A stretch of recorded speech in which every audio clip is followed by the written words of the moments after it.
이어서 시편 15편 1절부터 4절까지의 말씀을 읽어드리겠습니다. 주님, 누가 주님의 장막에서 살 수 있겠습니까? 누가 주님의 거룩한 산에 머무를 수 있겠습니까? 깨끗한 삶을 사는 사람, 정의를 실천하는 사람, 마음으로 진실을 말하는 사람, 혀를 놀려 남의 허물을 들추 해를 끼치지 않는 사람, 이웃을 모욕하지 않는 사람, 하나님을 업신 여기는 자를 경멸하고 주님을 두려워하는 사람을 존경하는 사람입니다. 맹세한 것은 해가 되더라도 깨뜨리지 않고 지키는 사람입니다. 아멘. 우리 길 가는 밴드 장현호님께서 연대 노래로 함께 해주시겠습니다.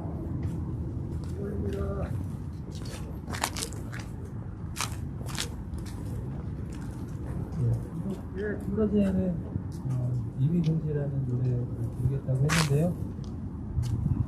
곡을 바꿔서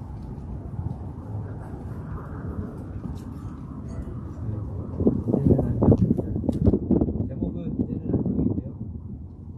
안녕을 하자는 얘기가 노래하겠습니다.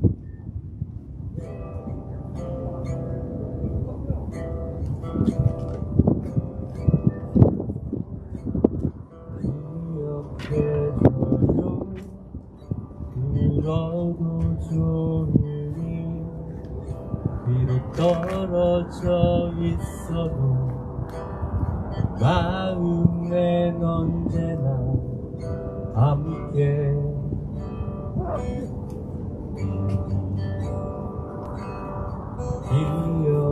기억해줘요.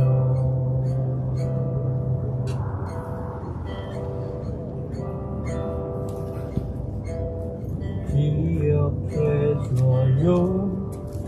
아름다운 사람 다시 만난 그제서야 웃을 수 있으니 지금처럼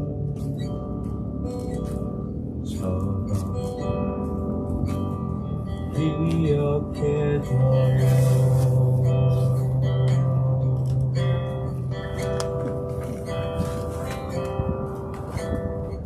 널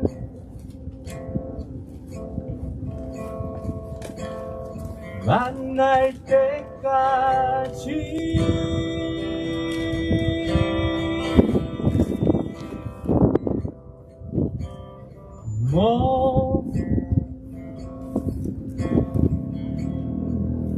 멈출 수 없는 노래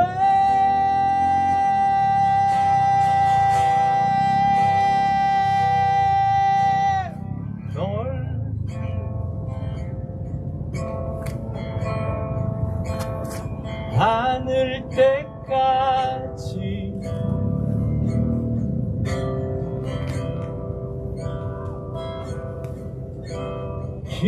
기억하려는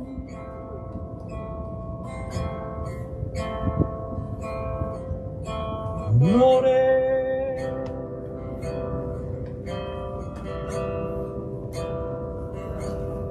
함께 기억해 함께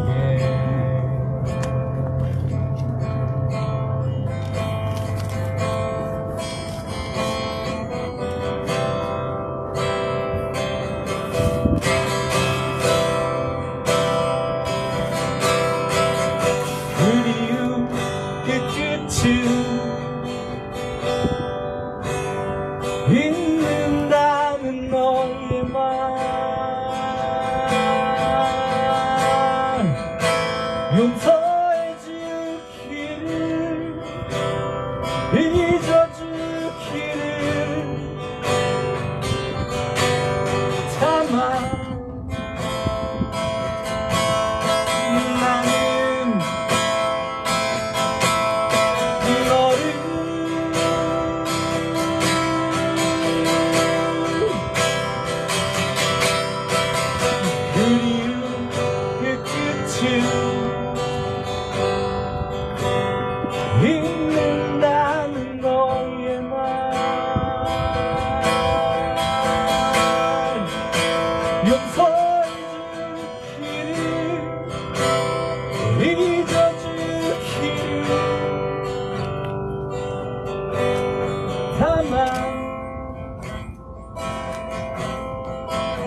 이어서 유예은 어머니 박은희님께서 가족 증언 해주시겠습니다.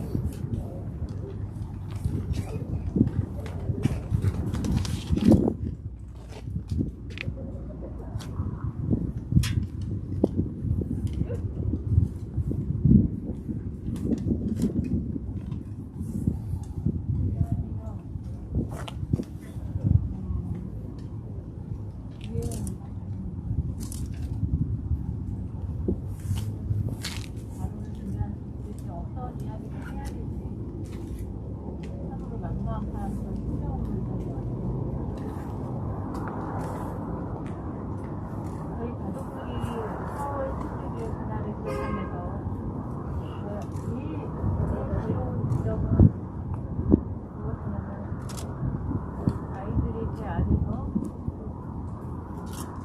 자신들을 버리고 떠나는 그 어른들을 보면서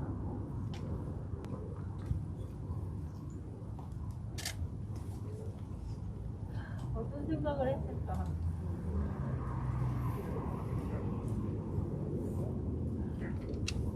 제 안에 들려주는 그 검푸른 바다보다도 더 무서웠던 것, 자기 자신들을 버리고 떠나는 그 어른들의 매몰차, 그게 더 무섭지 않았을까? 그런 생각이 듭니다. 그 순간에 그 아이의 마음을 생각을 하면 지금도 온몸이 부들부들 떨리고 어른의 한 사람으로서 너무 부끄럽고 너무 가엾고 아이들이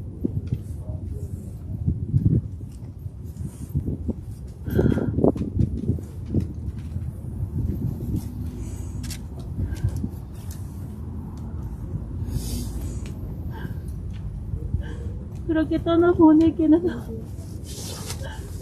너무나 빛나던 아이들이었는데 도대체 우리가 그 아이들한테 무슨 짓을 한 거지? 그 생각을 할 때마다 지금 살아있다는 것이 너무나 싫습니다. 저희 가족들이 그래요. 버티는 거지. 서로 안부를 묻으면 잘 버티고 있다고 다들 그렇게 이야기를 합니다. 겨우 버티고 있는 우리 가족들 낭떠러 집 끝에 서 있는데 저 청와대 앞에 안에 계신 분이 저희를 떠다 밀었습니다. 정말 이 세상에 많은 사람들이 서로가 속고 또 속임을 당하기도 하고 한다지만 한번 그렇게 버려진 아이들을 또다시 버린다는 게 정말 용납이 안 되고 너무나 화가 나고 그렇게 마음을 주체할 수가 없습니다. 언제쯤이면 숨을 제대로 마음껏 쉴 수 있을지 아무도 죽을 때까지는 어렵지 않을 것 같습니다. 저희 세월호 가족뿐이겠습니까? 많은 사람들이 촛불 혁명 이후에 뽑힌 대통령에게 거는 기대가 컸습니다. 물론 그거를 다 들어줄 수는 없었겠죠. 하지만 이렇게까지 너무나 많은 힘없는 자들을 철저하게 이렇게 외면했어야 했나? 어떠한 이유로 지난 토요일 5년 만에 집회가 있었습니다. 많은 사람들이 그 자리에서 5년 만에 집회라고 저희 가족들도 갔다 와서 5년 만에 그렇게 큰 집회를 가져가느라고 하나게 웃었습니다. 그런 집회 좀 안 하게 해달라고 대통령을 뽑은 건데 5년 동안 안 하기는 했네요. 안 한 게 아니라 못했습니다.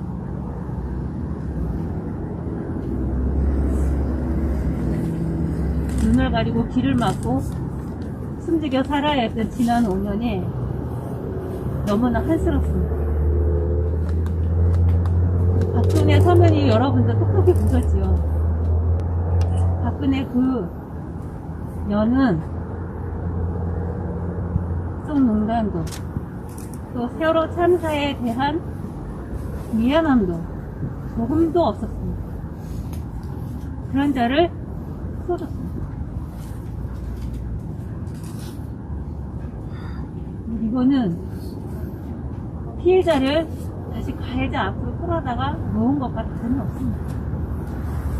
저희 마음이 이럴진데 하늘에서 이 상황을 내려다보고 있는 아이들의 마음이 어떨지 정말 답답하기만 합니다. 저희 유가족들은 모두가 예상하겠지만 어렵고 힘든 시간을 또다시 맞이하고 있습니다. 사회적 참사특별위원회는 이제 6월 10일이면 그 활동이 종료가 됩니다. 연장을 위해서 한 번이라도 더 연장하고자 노력을 하고 있지만 그 어디도 마음을 주고 있지 않습니다. 그리고 박근혜 사면으로 상처를 입은 가족들 중에 또 많은 분들이 싸움의 자리에서 뒤로 물러서고 있습니다. 그렇지 않아도 적은 인원이 남아서 싸우고 있는데 이제 더 적은 인원이 남아서 더 힘겨운 싸움을 이어갈 것 같습니다. 그래도 힘을 내서 가족들이 다시 협의회를 재정비하고 또 앞으로 치러질 대선을 어떻게 준비해야 될지 머리를 조아리고 있습니다. 이번 일을 겪으면서 제일 먼저 생각난 사람은 5.18 어머니들이었습니다. 저희들의 마음이 이럴진데 김대중 대통령이 전두환과 노태우를 선언했을 때 마음이 어땠습니까? 저희는 8년도 이렇게 서러워 죽겠는데 몇십 년을 싸우면서 그 마음이 어땠을까 하는 걸 생각해봤습니다. 그러다가 2015년 4월 달에 5.18 어머니들이 4.16 엄마들을 위해서 행복하게 걸었던 현수막이 생각이 났습니다. 그 현수막은 두고두고 저희 엄마들이 떠올릴 때마다 힘이 나면서도 눈물이 나는 그런 글귀입니다. 당신 원통함을 내가 알고 있어. 힘내소. 지치지 마소. 짧은 이 구절 속에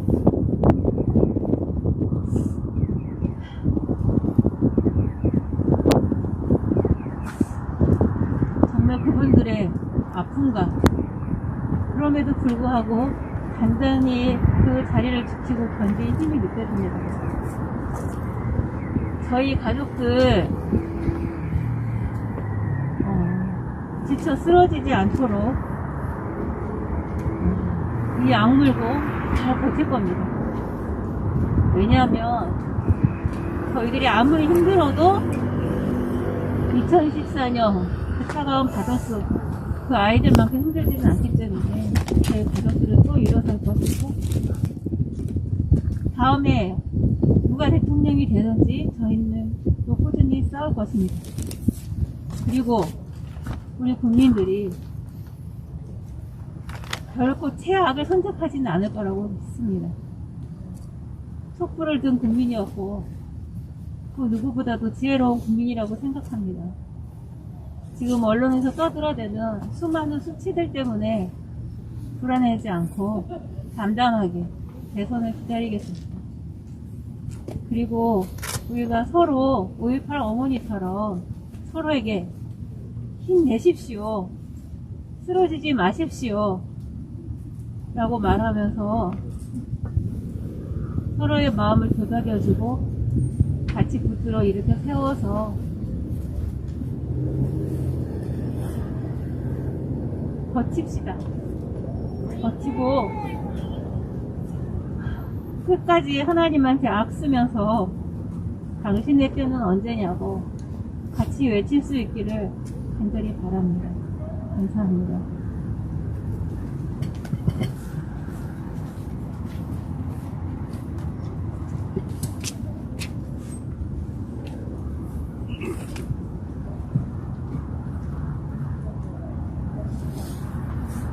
차가운 바닷속에 진실이 가라앉았습니다. 진실과 함께 정의도 가라앉았습니다. 그리고 또 소중한 생명도 가라앉았습니다. 새로운 정부가 들어서고 문재인 정부가 들어서면 그 모든 것이 떠오를 줄 알았습니다. 가라앉은 배는 떠올랐는데 여전히 진실은 가라앉아 있고 정의도 가라앉아 있고 사랑하는 아이들의 생명도 가라앉아 있습니다. 이 모든 것에서에 대한 아픔과 슬픔이 우리 가운데 여전히 있습니다. 이제 또 우리는 새로운 정부가 들어설 것을 눈앞에 두고 있습니다. 언제 진실이 떠오를지 정의가 떠오를지 모르는 답답한 마음으로 우리는 지금 이 자리에 서 있습니다. 이제 우리들의 질문에 대한 교회의 응답을 향림교회 김희원 목사님께서 맹세를 지키는 사람이라는 제목으로 이야기해 주시겠습니다.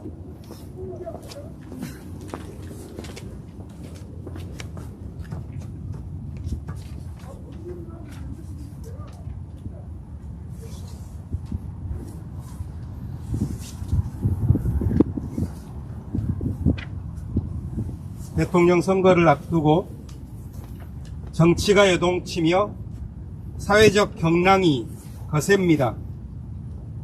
그 가운데 우리는 파도야 잠잠하라 하는 예수의 말씀을 기억하며 이 자리에 모였습니다.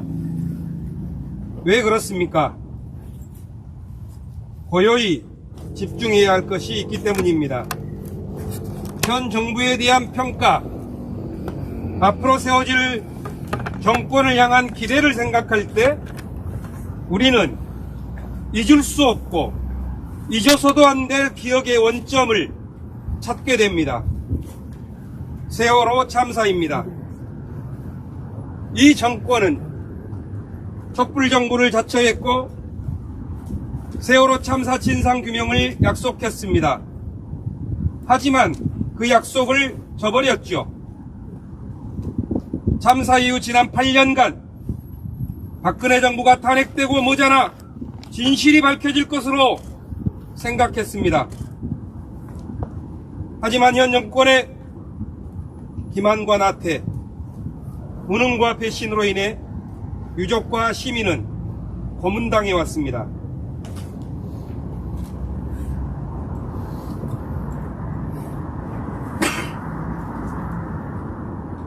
이제 결과적으로 분명해진 것은 이 정권이 세월호 참사를 정권 획득의 불쏘시개로 활용했을 뿐이라는 생각입니다.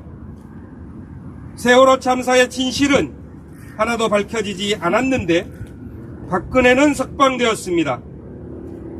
이것보다 현 정권의 실체를 분명히 말해주는 것은 없습니다. 문재인 대통령은 부끄러운 줄 알아야 합니다. 이 정권에 참여한 사람들은 부끄러운 줄 알아야 합니다. 이 정권 5년간 유족들은 물론이요, 세월호의 진실을 바란 사람들의 가슴은 상처로 패이고 패였습니다. 그런데 패인 상처보다 더 슬픈 건 더 할 말을 잃어버렸다는 것입니다. 수만 가지의 방법으로 모든 호소를 다했지만 이 정권은 꿈쩍도 하지 않았습니다. 그 사이에 우리는 언어를 잃어버렸습니다. 진실을 원하는 사랑의 언어는 짓밟혔고 꿈을 담은 정열의 언어는 식었습니다. 가슴에 패인 상처보다 더 슬픈 것은 언어를 잃어버렸다는 것입니다. 그런데 사랑과 꿈과 정열의 언어가 좌표를 잃고 헤맬 때 사라진 건 단순히 말이 아닙니다. 진리와 함께 분투한 인간입니다. 이제 우리에게 중요한 것은 진리와 정의를 향한 인간이 사라지지 않도록 하는 것입니다. 북악산 전락에 위치한 저 파란 장막집은 이 나라에서 중요한 결정이 내려지는 곳입니다. 그래서 저 파란 집에 살 사람은 엄격한 자격이 요구됩니다. 그것은 마치 오늘 우리가 읽은 시편 15편이 묻는 것과 같은 것입니다. 누가 주님의 장막에서 살 수 있겠습니까? 누가 주님의 거룩한 산에 머물 수 있겠습니까? 이것은 현재 대통령 선거에 나선 후보를 향한 질문이 될 수도 있을 것입니다. 성서는 이 질문에 대해 8가지 기준을 제시하고 있습니다. 이걸 살펴보면서 다음 정부의 자격에 대해서 생각해 볼 수 있습니다. 처음 세 기준은 이렇습니다. 깨끗한 삶을 사는 사람, 정의를 실천하는 사람, 마음으로 진실을 말하는 사람. 예전에는 이런 기준으로 지도자들을 뽑았습니다. 하지만 우리가 알듯이 이번 선거는 도덕주의 정치가 아닙니다. 여당이든 야당이든 도덕적 인간을 후보로 선택하지 않았습니다. 따라서 깨끗한 삶을 사는 사람이 저 장막에 살 수 있는 사람이라는 기준은 아닐 것입니다. 그 다음 세 기준은 이렇습니다. 혀를 놀려 남의 허물을 들추지 않는 사람, 친구에게 해를 끼치지 않는 사람, 이웃을 모욕하지 않는 사람. 이 세 기준은 수많은 네거티브로 얼룩진 현 정치판의 언간 생심의 기준들입니다. 다음 7번째 기준은 하나님을 업신여기는 자를 경멸하고 주님을 두려워하는 사람을 존경하는 사람.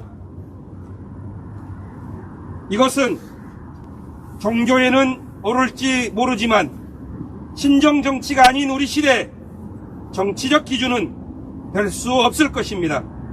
이제 마지막 기준이 있습니다. 이 마지막 기준은 결코 물러설 수 없습니다. 이것 하나, 이 단 한 가지는 반드시 지켜야 합니다. 그것이 지난 정부를 보고 얻은 교훈이요, 그것이 우리가 앞으로 세워가야 할 다짐입니다. 그 기준은 맹세한 것은 해가 되더라도 깨뜨리지 않고 지키는 사람입니다. 대통령은 헛된 공약을 일삼는 사람이 아니라 자기가 약속한 것은 지키고 맹세한 것은 반드시 지키는 사람을 뽑아야 합니다. 하지만 맹점이 있습니다. 수많은 약속이 오가는 선거판에서 약속만 한다고 덥석 뽑을 수는 없습니다. 우리는 지난 8년 동안 어느 도단 적반하장의 정치를 봐왔습니다. 공정을 내세웠지만 실제로는 자기 권리만 주장하는 우리 사회는 더욱 이기적인 세계로 변한 듯합니다. 여당이든 야당이든 정의를 말하지만 그건 실체도 없는 관념적인 잔치일 뿐입니다. 따라서 우리가 집중할 것은 맹세의 말이 아니라 맹세의 목표가 되는 사람입니다. 자기 어깨에 진실의 무게를 짊어지고 진상규명의 언덕을 올랐던 사람들, 눈물과 땀으로 얼룩진 삶을 살아온 그 사람들에게 주목해야 합니다. 이들이 정치권의 말끔한 주장에 조롱당하지 않도록 그들의 가슴과 양심이 피 흘리며 해체되지 않도록 우리 먼저 맹세하고 그 맹세를 지켜야 할 것입니다. 저 청와대가 더는 말쟁이들의 잔치판이 되지 않도록 진실과 정의를 향한 맹세, 그 맹세를 지켜가야 하겠습니다. 고통을 받더라도 손해를 보더라도 맹세를 끄트리지 않고 지키는 사람, 하나님은 그들과 함께하면서 반드시 세월호 참사의 진상이 규명되도록 이끌어 주실 것을 우리는 믿습니다.